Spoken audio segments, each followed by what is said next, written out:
Behind the Herald Headlines with Daron Mann.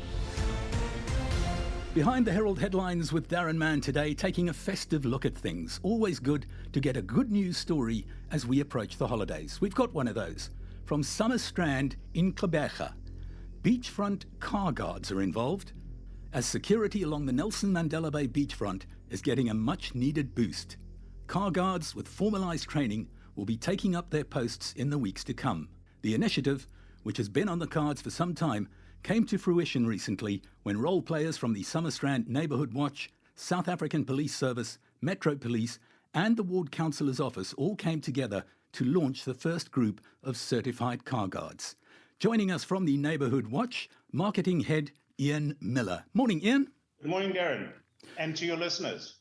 A little background on a story. You know, you get one of those stories and you think, gee, why wasn't this tried years ago? This is one of those. Yeah, I think it's a good news story. It's not quite a light switch, Daron, because it's quite a process still.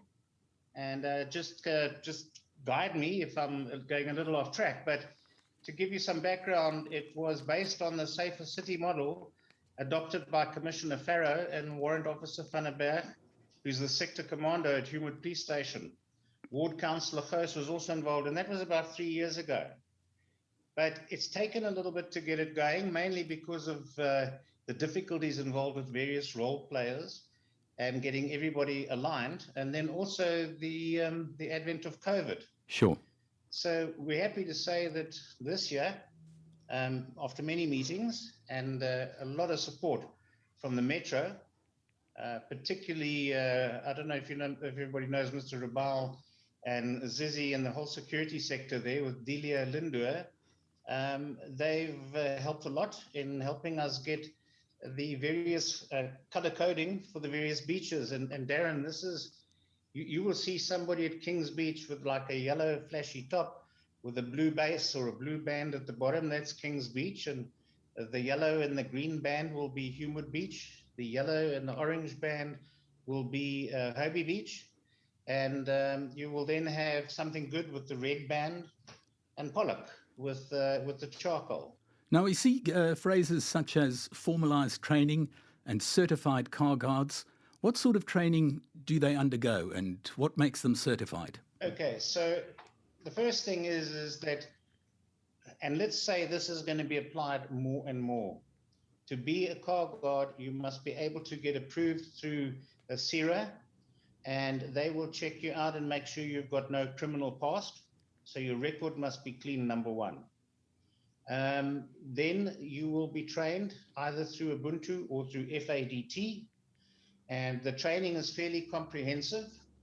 You will end up with a security officer grade E, which is like an adult basic education training level 3. And if I may, I can tell you some of the subjects are like personal hygiene and general appearance. That would be a good plus. The role and function of security, discipline, the power of observation. If you saw a car, what color was it? What car was it? Can you tell us the registration? So they're going to be eyes and ears, and to enable us to know what's going on in the various areas and to spot things when they take place. We're not asking them to police, we're asking them to be alert.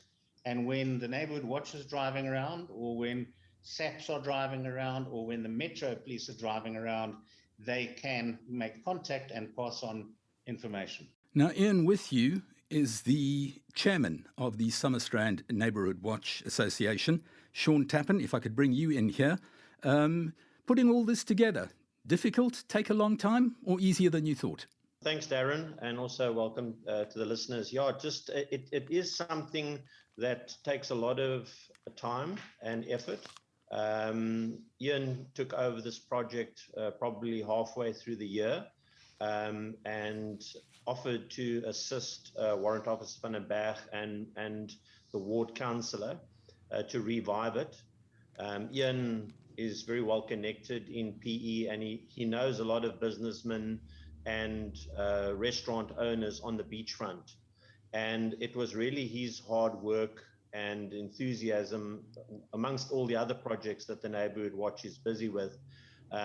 He was able to get hold of sponsors, because obviously this costs money as well. Each car guard has to pass a course and have a bib made with his logo and number at the back, identifying him. And all of that we've been able to get together from our corporate sponsors on the beachfront. And Ian then took it upon himself to physically drive to each of the departments involved in this project within the municipality to introduce himself and network, which is part of the Summerstrand's goals as well. Now, once accredited and appointed to their stations, it says, the car guards fall under the management of the municipality and the Metro Police.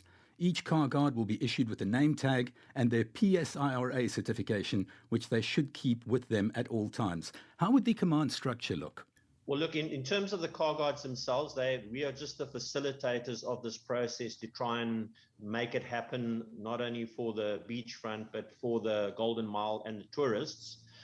In terms of the policing thereof, that name badge has a number, a photograph that goes into the pocket of the bib, and the municipality itself have their own department in terms of managing this. They have a file with all the accredited Syria and trained car guards for the whole beachfront, and it is then their responsibility to drive along the beachfront area to ensure that when they stop at a car guard that he has the correct identification, credentials, and then to give we have agreed on a 6-month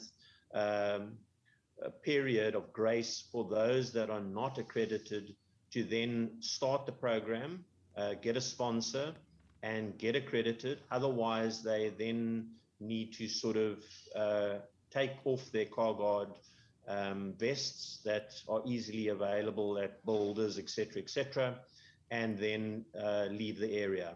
Realistic expectations of this working.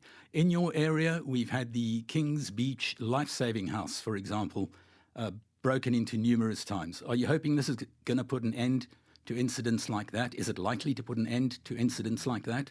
Ian here again. I think we must make sure our expectations are set at a reasonable level now. We know what the ideal is that we want to have. To put things in a real perspective, the Hobie Beach area has got 12 of these car guards now. They're the first part of the exercise, okay? Something Good has got 1 out of 3. Humewood, we've got to get Metro to tell us who they're nominating there, as well as Kings Beach. So as I said in the beginning, not a light switch, but it's a journey that we're on. And there's a 6-month period for those others. Will it stop everything?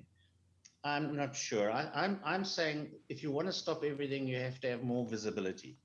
The more visibility by everybody, the better. And if it's car guards and bibs, if it's SAPS, if it's Metro, if it's us, the Neighbourhood Watch, the more we have, the better. We've got to be seen. We've got to be in the face of everywhere. And unfortunately, Daron, with the, as the newspaper and all the publicity that's been going on about the vagrants or the homeless people, our economic situation is not lending itself any to assist. So it's going to be an ongoing game, I think, of chasing vagrants for some time, but we have to do something. Final question for you. You refer to it as being just a light switch. Maybe you're successful and we get to turn on more light switches in other areas of the city. Do you expect it to grow?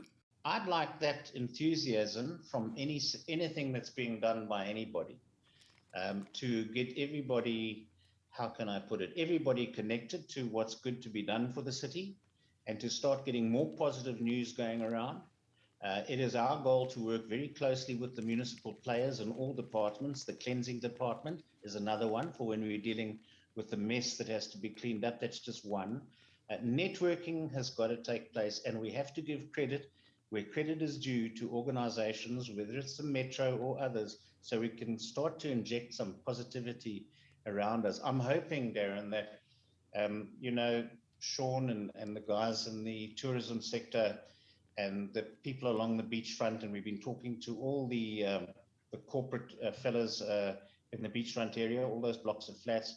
Slowly, the momentum is growing there, and we just got to keep it fluid. Thank you very much. Catching up with Ian Miller and Sean Tappan of the Summerstrand Neighbourhood Watch. They, together with various organisations, have seen to it that beachfront car guards are now the newest arm of the law in their constituency. Gentlemen, a fantastic story, just the sort of thing we need to hear over festive season. Have a great Christmas, you and your families, and thanks for joining us on Behind the Herald Headlines with Daron Mann. Thanks very much, Daron. That was today's edition of Behind the Herald Headlines with Daron Mann.